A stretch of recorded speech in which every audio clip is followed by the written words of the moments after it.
Pages 85 to 95. A nervous system. A nervous system is billions of neurons sending action potentials along axons and communicating through synapses. They form a complex communications network and have a distinctive structure. Next, we're going to talk about the central nervous system, which consists of the brain and the spinal cord. The central nervous system, or the CNS, is the brain of the spinal cord, which processes and controls everything we experience and do. The brain is the center of the nervous system. It coordinates and regulates all body processes, gathers sensory information, and makes decisions about what you should do next, then sends commands down to every part of your body to produce that behavior. The nucleus is any collection of neuron cell bodies in the brain or spinal cord. The brain has many collections of neurons called nuclei. For each and every neuron has a nucleus inside it. Neuroscientists have discovered that various nuclei in the brain do indeed control different behavioral functions. Some nuclei play a role in movement control, while others are active during stressful or emotional times.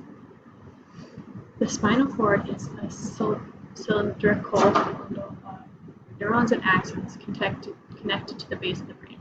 They act as a messenger between the brain and the body. While the brain only directly controls a few muscles in the head and upper neck, the brain sends commands to the spinal cord. The spinal cord then sends commands to the muscles, sensory information. For most of the rest of the body, touch, pain, and the sense of what your muscles are up to must first pass into the spinal cord. The spinal cord then tells the brain what has happened. This way, the brain and spinal cord are constantly swapping information and commands. This is how the brain is aware of what happens to your body and decides what your body will do next. Damage to the upper part of the spinal cord breaks the communication link between brain and spinal cord.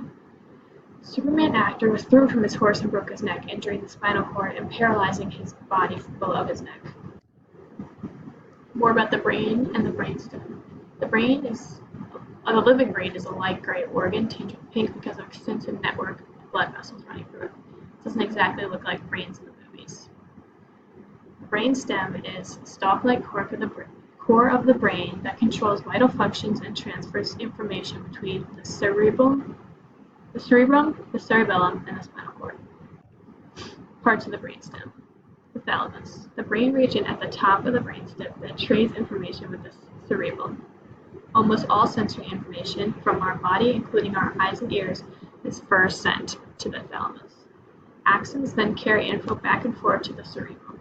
The cerebellum decides which sensory information is important and tells the thalamus to keep sending more information while suppressing others, while ignoring unimportant signals.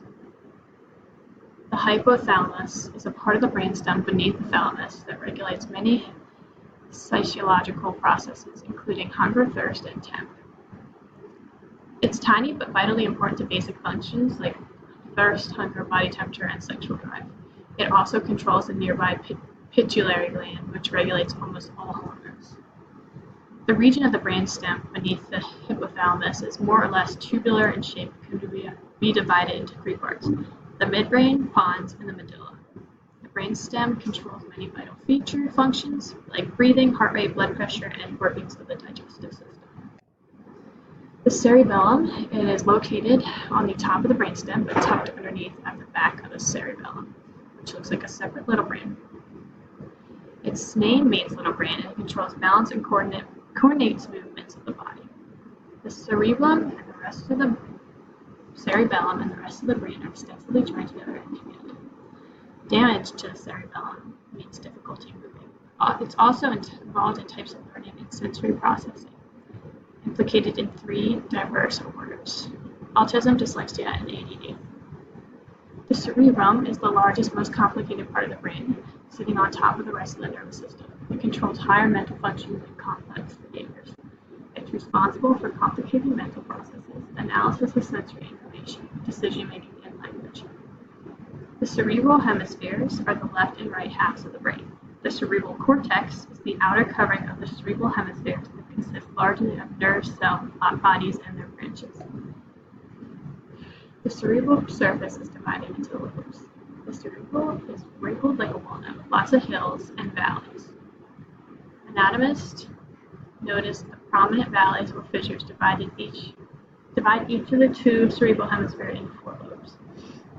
One of the lobes is the frontal lobe. It's the section of the cerebrum in front, just above and behind the eyes, controls movement. The prefrontal cortex is the frontmost part of the frontal lobes, which involved in many of our most complex behavior, helps in decision-making and impulse control. The motor cortex is the vastmost strip of the frontal cortex. Broca's area is the portion of the frontal lobe crucial for individuals to speak.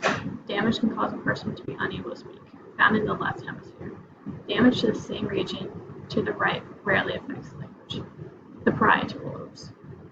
Regions of the cortex behind the frontal lobe, involved in touch, pain, and sense of body motion. Analyze info from skin about what body is doing from moment to moment. The somatosensory cortex is the frontmost strip of the parietal cortex that receives touch info. Nerve cells are activated by sensors for touch that are at different parts of the body. The homunculus, little man, whose body parts are proportional to the amount of brain cortex devoted to them. Body appears distorted, parts enlarged if lots of touch receptors. Occipital lobes, the visual cortex, regions of the cortex at the back of the brain, which receive info from the eyes to give a sense of vision. A bullet to the back of the head can damage the occipital lobe and leave a person either partially or wholly blind, even if the eyes are undamaged. Temporal lobes, regions of the cortex on the sides of the brain, receive information about smell, taste, sound, which are crucial for understanding languages.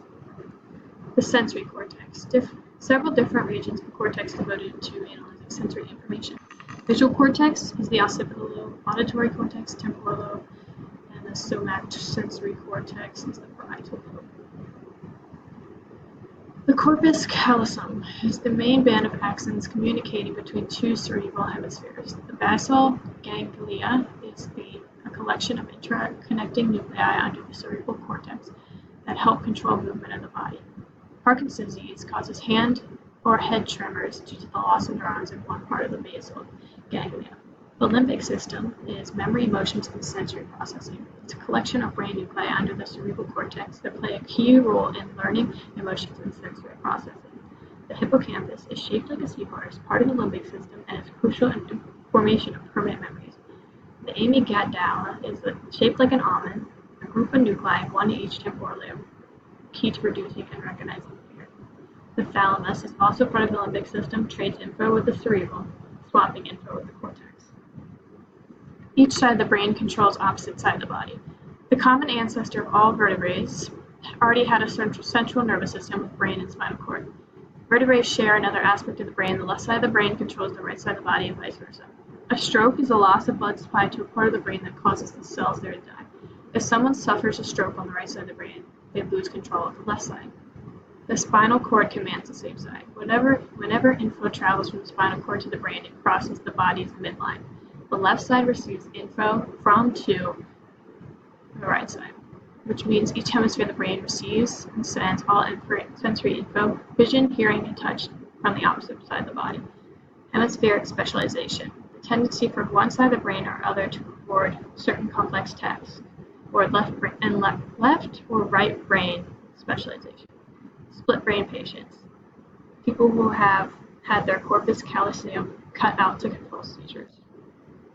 The peripheral nervous system carries info between the body and central nervous system. Nerves are bundles of axons that carry info to and from commands from the central nervous system to the rest of the body. The peripheral nervous system is the portion of the nervous system that includes all the nerves and the neurons outside the brain and spinal cord. The somatic nervous system is the autonomic nervous system. The somatic nervous system is the part of the peripheral nervous system that carries sensory info from the body to the CNS and motor commands, muscle control from the CNS to the body. The sensory component is sends info into the CNS, and the motor component is that it carries commands from the CNS to our muscles. The autonomic system is out of our control. It's part of the nervous system. It's a network of nerves that gather information about our body and control countless internal processes without our being aware of it or being able to consciously control it, such as our blood pressure, our heart rate, our sweating, and blushing. The sympathetic nervous system is part of the autonomic nervous system. It pumps up psychological processes to prepare your body for action, can create can have your heart to beat faster, breathing speed up, blood pressure to rise, pupil dilation, which is a series of changes that prepares you for the fight or flight response. The parasympathetic nervous system triggers sociological responses to put the body at rest, like the slowing of the heart rate, slowing breathing, lower blood pressure, and shrinking of the pupil, and rest and recover.